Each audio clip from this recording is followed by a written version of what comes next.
Hi, I'm Anquinette Crosby coming to you from Charm City's Inner Harbor. It's an historic seaport, tourist attraction, and landmark of the city of Baltimore. Welcome to Artico. From tango in the library to the art of the tattoo. You don't want to miss today's show. Artico, art in your community.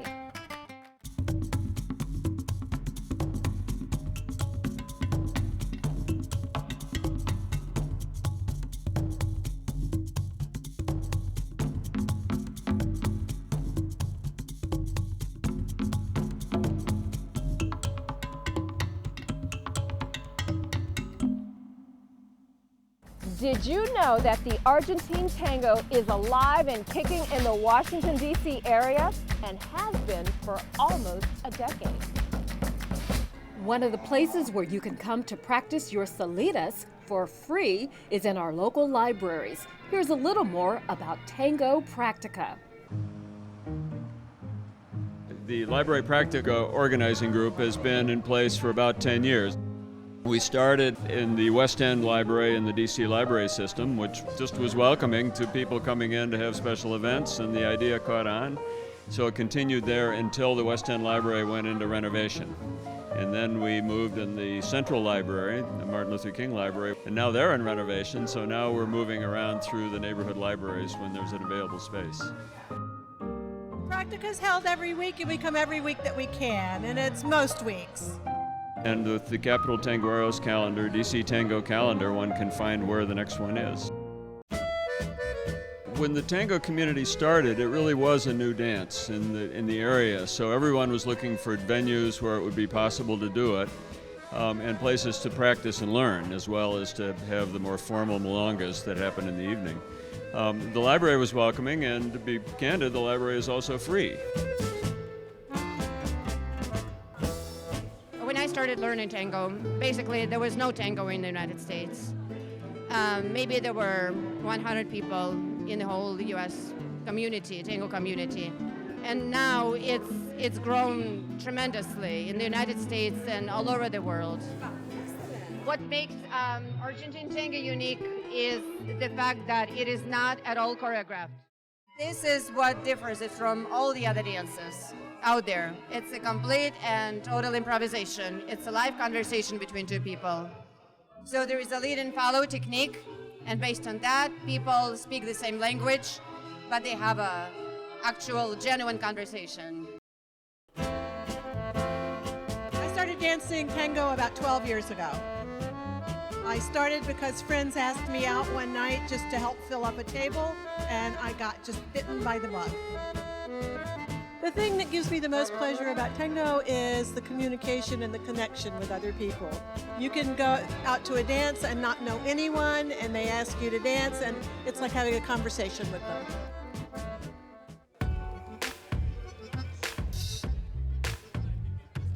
They have different styles. You have tango salon, tango milonga, and tango vals. I feel most pleasure when doing tango milonga, sometimes tango vals, because the rhythm is more pronounced. Tango is an escape for me to get out of work, get out of study, so I can really have a moment to absorb music and interact with people and really express my emotions through dancing. Tango is an international dance. It has a little bit of everything. It has a little bit of flamenco, a little bit of Afro, a little bit of Cuban. It is truly a dance of immigrants, a dance of international dance. So everybody finds something nostalgic in it, can relate to it. Do you know what Frank Sinatra, women's suffragists, and Chuck Brown have in common? Well, they all spent time at the Lorton Prison Reformatory. Some stayed longer than others. Frank Sinatra just performed there.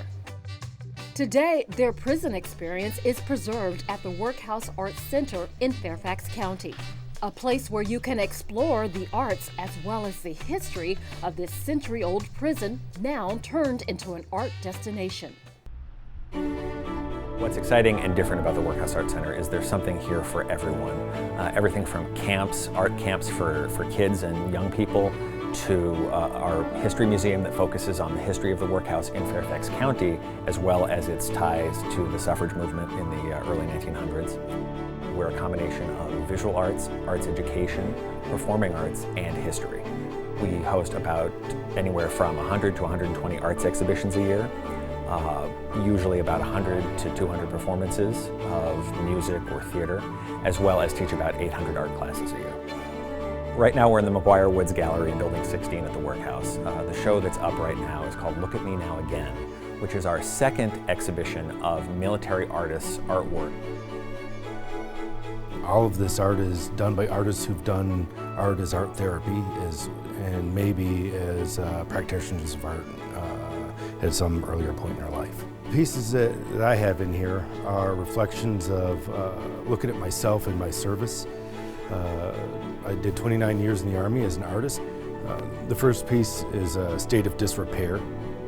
Although we look normal on the outside, a lot of the things that we've experienced, we've had surgeries, we've been through traumatic events, and we look like everybody else, but there's a lot of broke stuff on the inside, and that's a reflection of that, the state of disrepair.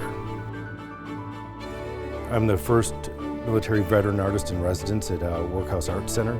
Every Saturday we have open art for veterans from noon to 3. We provide materials, we have art therapists on hand, they give them things to do, either guided instruction or unguided.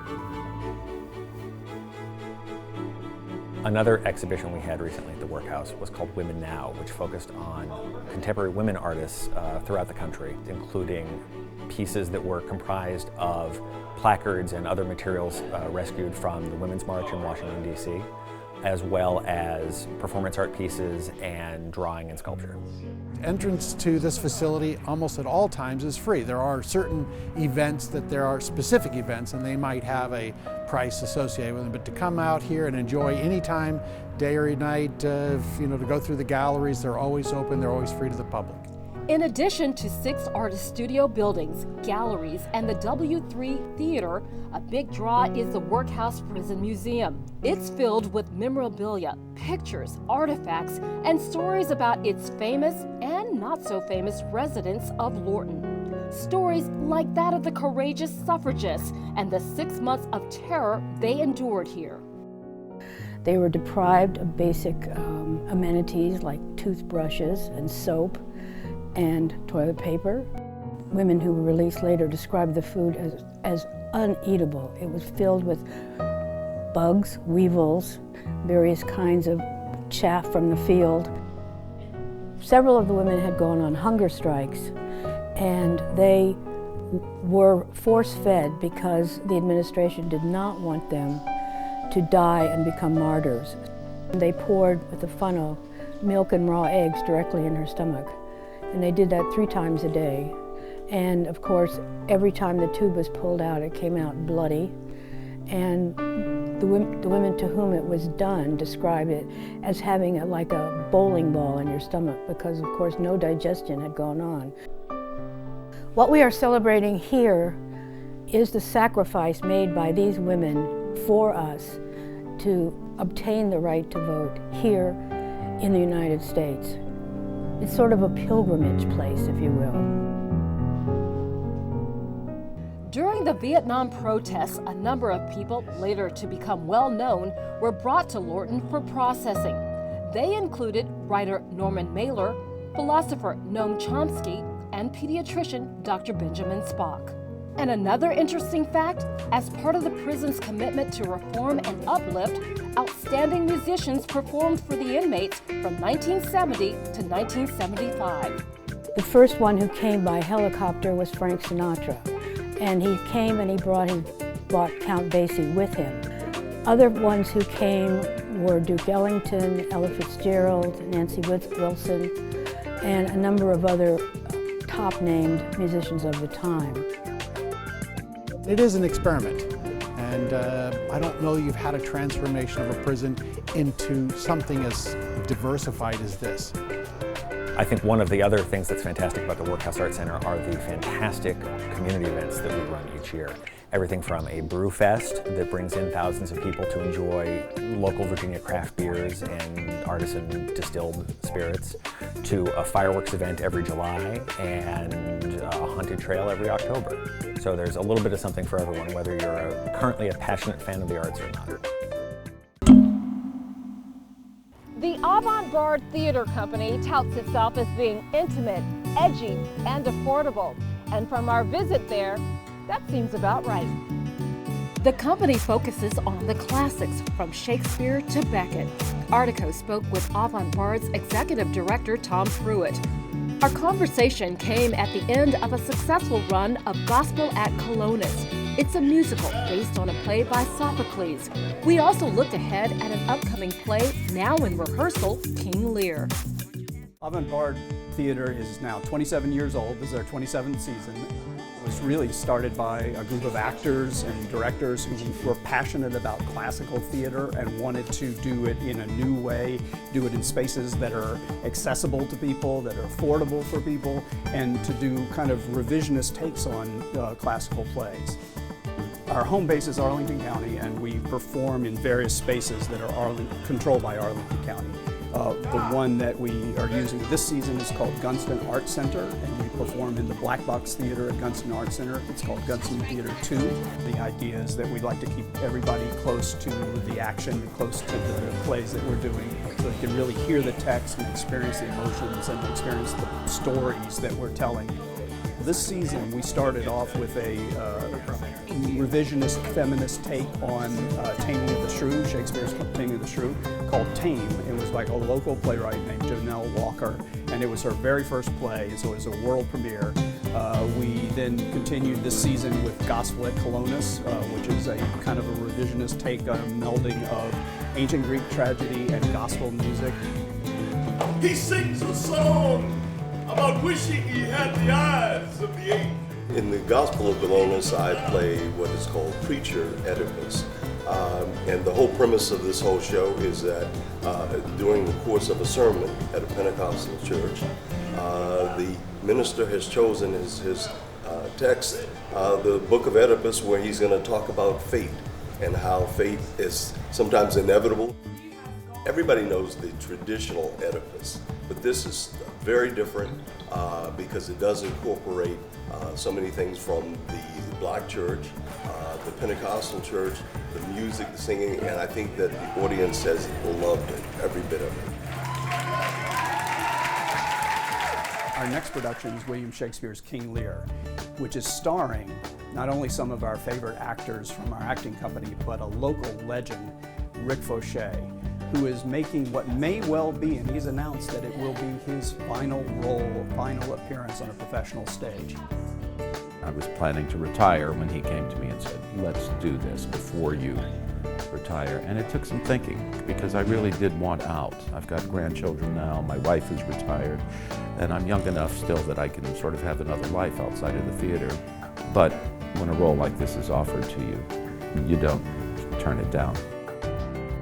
I'm scared out of my mind. This is a gigantic role, and it makes me feel alive to, on the one hand, be so excited about it, and yet on the other hand, be thinking, how am I going to do this?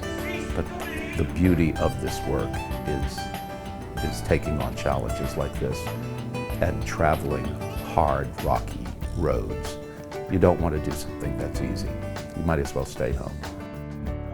The thing about Avant-Garde is that you're going to a theater in a small space with limited resources, and you're still being told a story that's full of passion and richness.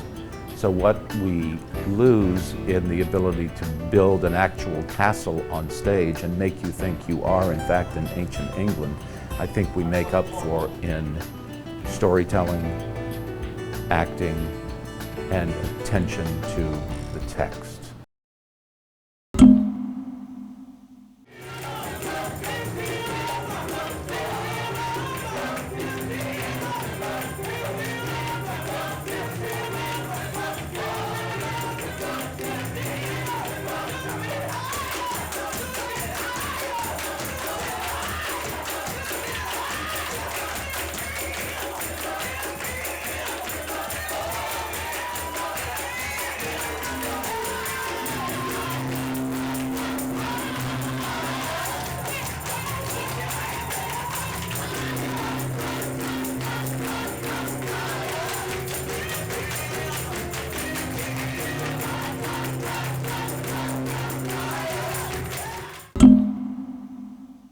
You can check out King Lear at the Gunston Arts Center. It runs from May 25th through June 25th. It's last calls for the amazing infinity mirrors at the Hirshhorn. They remain on display until May 14th. And from May 24th through September 10th, 2017, the Hirshhorn will display the early works of German painter Marcus Lepertz. From flowers to faces to abstracts, human skin has always been a popular canvas. Chris, we are thrilled to be here. Exactly what is this place? This is the Baltimore Tattoo Museum. We focus on electric American tattooing and the history of it. I've been collecting all this stuff from friends and people on the internet, and I'd say it's starting to come together. We're getting more vintage tattoo machines, more of the original paintings and flash sheets. Flash is all the designs on one sheet put out for a display that people could choose from. Every culture in every continent has had tattooing from the beginning. The Iceman that they found in the mountains frozen, when they examined him, he had tattoos in places that were indicative of acupuncture spots. And then when they actually did some scanning of his body, they found that he had some issues that he was probably using tattoos as medicine. There are some people that still do the traditional tattooing of the islands, like Maori and Japanese style, but most people these days use electric machines. Electric tattooing is from when Thomas Edison had the first patent for the first tattoo machine. Then Samuel Riley patented it for tattooing and brought us into the modern age of tattooing, where we use electricity for the machines to tattoo.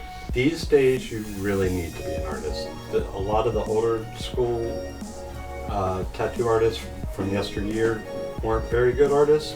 They would be good at tracing. Tattooing has been art form for probably the last couple of decades. Before that, it was tattooers who traveled around with carnies and they had specific designs that they were copying off of other tattooers.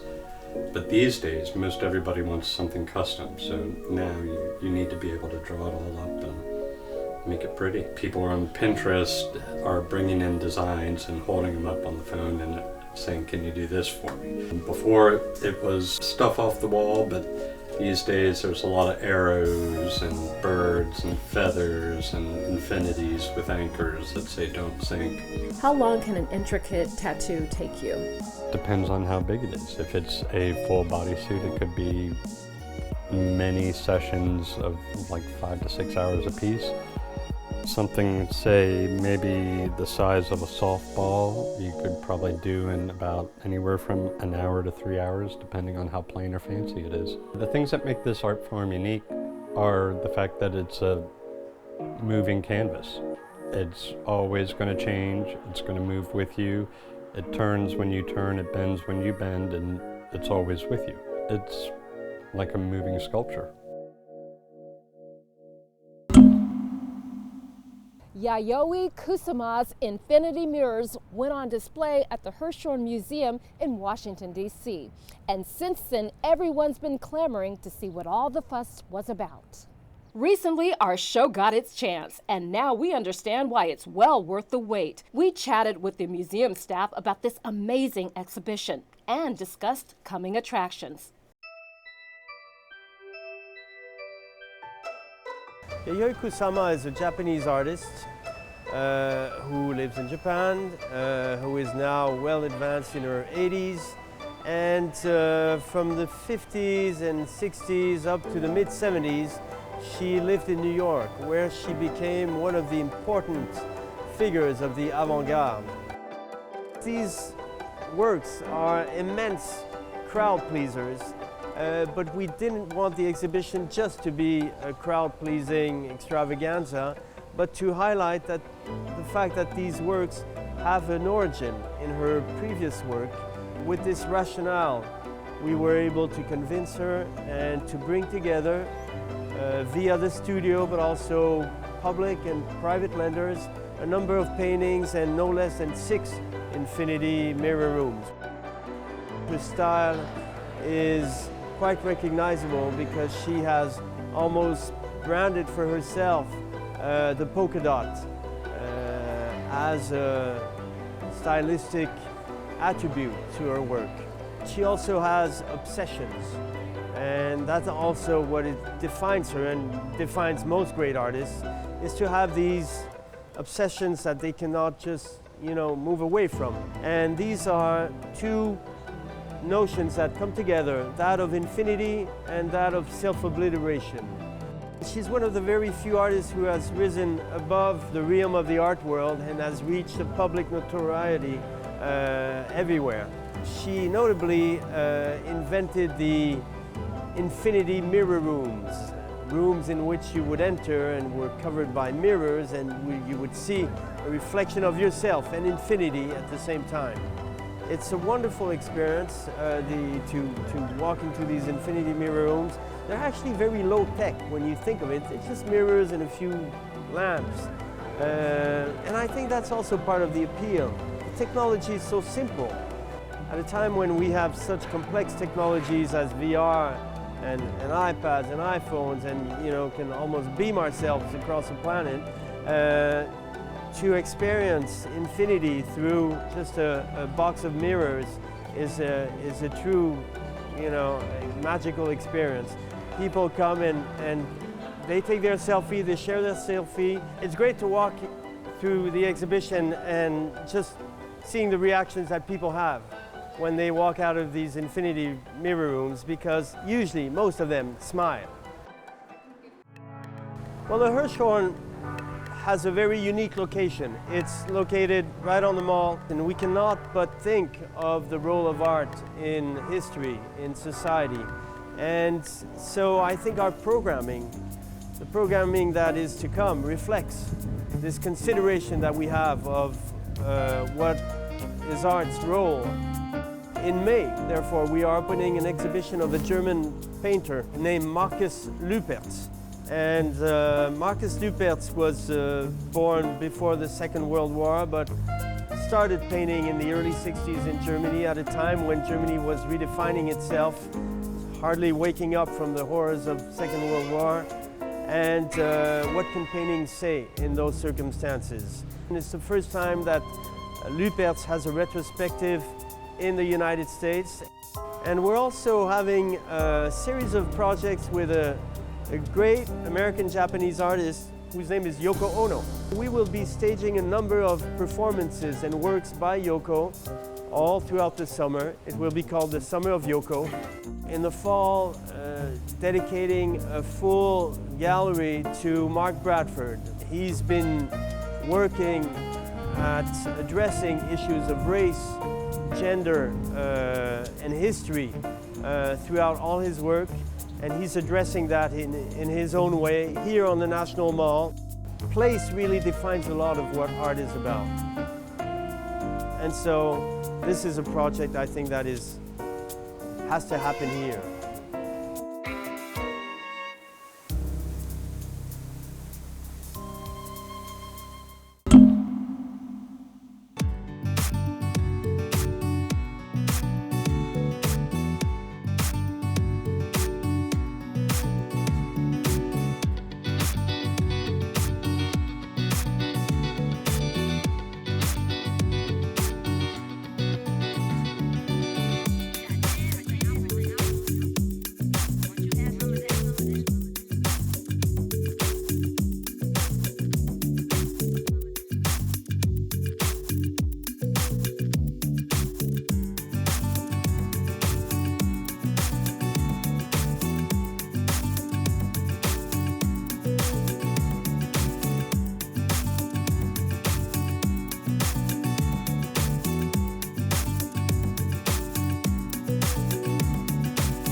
closing out today's show from the Baltimore Museum of Art, founded in 1914.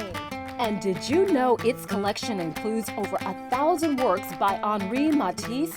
This is the largest public holding of his works in the world. Well, now you know. Well, that's all the time we have for today. Thanks so much for joining me on this episode of Artico. I'm Anquinette Crosby, and until next time, always remember to follow your art.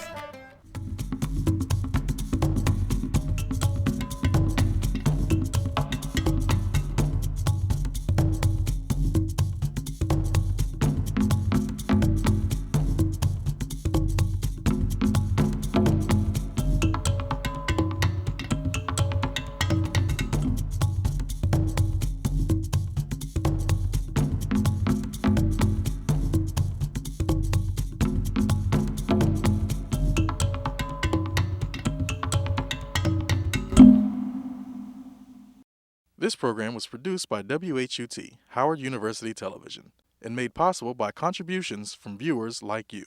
Thank you.